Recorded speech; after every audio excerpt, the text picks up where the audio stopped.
చంద్రబాబు పేరు చెప్తే ప్రజలకు గుర్తొచ్చే ఒక్కటంటే ఒక్క పథకమైనా ఉందా అని సవాల్ విసిరారు సీఎం జగన్మోహన్ రెడ్డి. రాప్తాడులో సిద్ధం సభలో పాల్గొన్నారు. ఎన్నికల ముందు కుప్పలు తెప్పలుగా హామీలిచ్చి అధికారంలోకి వచ్చాక అన్నిటినీ మర్చిపోతారని విమర్శించారు. ఆ ప్రతి ఇంటికి వెళ్ళినప్పుడు ఆ అవ్వ తాతల చిరునవ్వుల మధ్య వాళ్ళందరికీ కూడా ఒక్క మాట చెప్పండి. ఆ అక్క చెల్లెమ్మలకు చెప్పండి, ఫ్యాన్ ఎప్పుడు ఇంట్లోనే ఉండాలి, ఫ్యాన్ ఎప్పుడు ఇంట్లోనే ఉండాలి, సైకిల్ ఎప్పుడు బయటే ఉండాలి, తాగేసిన టీ గ్లాసు ఎప్పుడు సింక్ లోనే ఉండాలి. ఆ అక్క చెల్లెమ్మలకు మీరంతా కూడా ప్రతి ఒక్కరికి కూడా అర్థమయ్యేలా చెప్పండి.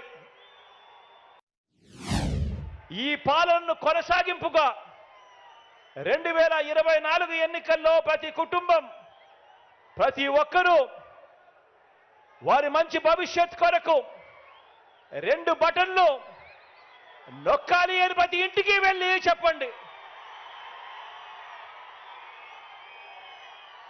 ప్రతి ఇంటికి వెళ్ళి చెప్పండి. ఒకటి అసెంబ్లీకి, ఒకటి పార్లమెంటుకు, ఒకటి అసెంబ్లీకి, ఒకటి పార్లమెంటుకు ఫ్యాన్ మీద నొక్కితే మీరు గత ఎన్నికల్లో బటన్ నొక్కి పెట్టెలో బంధించిన చంద్రముఖి బెడద ఇక శాశ్వతంగా మీకు ఉండదు. పొరపాటు చేశారు అని అంటే చంద్రముఖి మళ్ళీ సైకిల్ ఎక్కుతుంది, టీ గ్లాస్ పట్టుకొని మీ ఇంటికి వస్తుంది, పేదల రక్తం తాగేందుకు లకలక అంటూ మీ ఇంటి తలుపులు తడుతుంది అని చెప్పి ప్రతి అక్కకు చెప్పండి, ప్రతి చెల్లెమ్మకు చెప్పండి. జగన్కు ప్రజాబలం లేదని ఇదే చంద్రబాబు గారు నిజంగా నమ్మితే మరి చంద్రబాబుకు పొత్తులెందుకు అని అడుగుతా ఉన్నా. ఇదే చంద్రబాబుని అడుగుతా ఉన్నాను. నిజంగా నువ్వు జగన్ మంచి చేయలేదని అనుకుంటే, నిజంగా నువ్వు జగన్ మేనిఫెస్టోలో చెప్పినవి చెయ్యలేదని అనుకుంటే, నిజంగా నువ్వు జగన్కు ప్రజాబలం లేదనుకుంటే నీకు ఇంతమందితో ఇన్ని పొత్తులు ఎందుకయ్యా చంద్రబాబు అని అడుగుతా ఉన్నా. తన నడక కోసం అటో కర్ర ఇటో కర్ర, 2 కర్రలు ఎందుకయ్యా చంద్రబాబు అని అడుగుతా ఉన్నా. తన సైకిల్ తోయటానికి నీకు ఒక ప్యాకేజీ ఇస్తారు ఎందుకయ్యా అని అడుగుతా ఉన్నాను. కారణం నీకు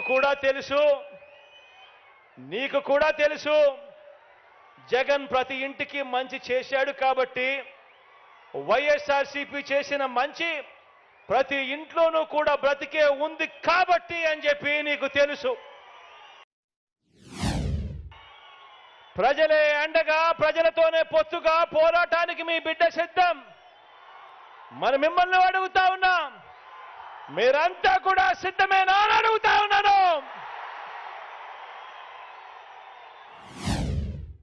ఈరోజు గర్వంగా కూడా చెప్తా ఉన్నా, మాట ఇచ్చాం, మాట నెరవేర్చాం, మళ్ళీ ప్రజల దగ్గరికి మాట నెరవేర్చామని చెప్పి ప్రజల దగ్గరికి వెళ్ళే పరిస్థితి ఈరోజు మన వైఎస్ఆర్ కాంగ్రెస్ పార్టీకి ఉంది. అందుకే అడుగుతా ఉన్నా, అందుకే చెప్తా ఉన్నాను, వచ్చే ఎన్నికల్లో మన టార్గెట్ 175కు 175 అని అడుగుతా ఉన్నాను. వచ్చే ఎన్నికల్లో మన టార్గెట్ 25 ఎంపీలకు 25 ఎంపీలు అని అడుగుతా ఉన్నాను. పరిపాలనలో మనం ఎక్కడా తగ్గలేదు. మనకు ఒక్క ఎమ్మెల్యే కానీ ఒక్క ఎంపీ కానీ తగ్గేందుకు వీలే లేదు అని అడుగుతా ఉన్నాను. మొదటిసారి ఛాన్స్ ఇస్తేనే రైతులకు అదనంగా ఇంతకు ముందు ఎప్పుడూ కూడా రైతన్న చూడని విధంగా ఒక రైతన్నకు రైతు భరోసాను తీసుకొచ్చి ఇచ్చాం. గ్రామాలలో రైతన్నకు చేయి పట్టుకుని నడిపించే ఆర్బీకే వ్యవస్థను గ్రామ స్థాయిలోకి తీసుకొని వచ్చి రైతన్నకు తోడుగా నిలిచాం. పగటిపూటే రైతన్నకు 9 గంటల పాటు ఉచిత విద్యుత్ ఆ రైతన్నకు తన గ్రామంలోనే అందుబాటులోకి తీసుకొచ్చాం. మొట్టమొదటిసారిగా ఏ సీజన్లో నష్టం జరిగితే ఆ సీజన్ ముగిసేలోగానే రైతన్నకు ఇన్పుట్ సబ్సిడీ ఇవ్వటం మొదలెట్టింది మీ బిడ్డ ప్రభుత్వం వచ్చిన తర్వాతనే.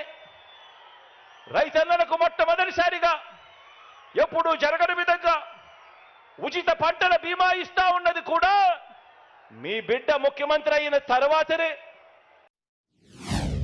ప్రతి ఇంట్లోనూ ప్రతి గ్రామంలోనూ కనిపించేది 2019లో సీఎం అయిన మీ జగన్ వైఎస్ఆర్సీపీ మార్కు అభివృద్ధి ప్రతి ఇంట్లోనూ కనిపిస్తుంది, ప్రతి గ్రామంలోనూ కనిపిస్తా ఉంది. ప్రజలు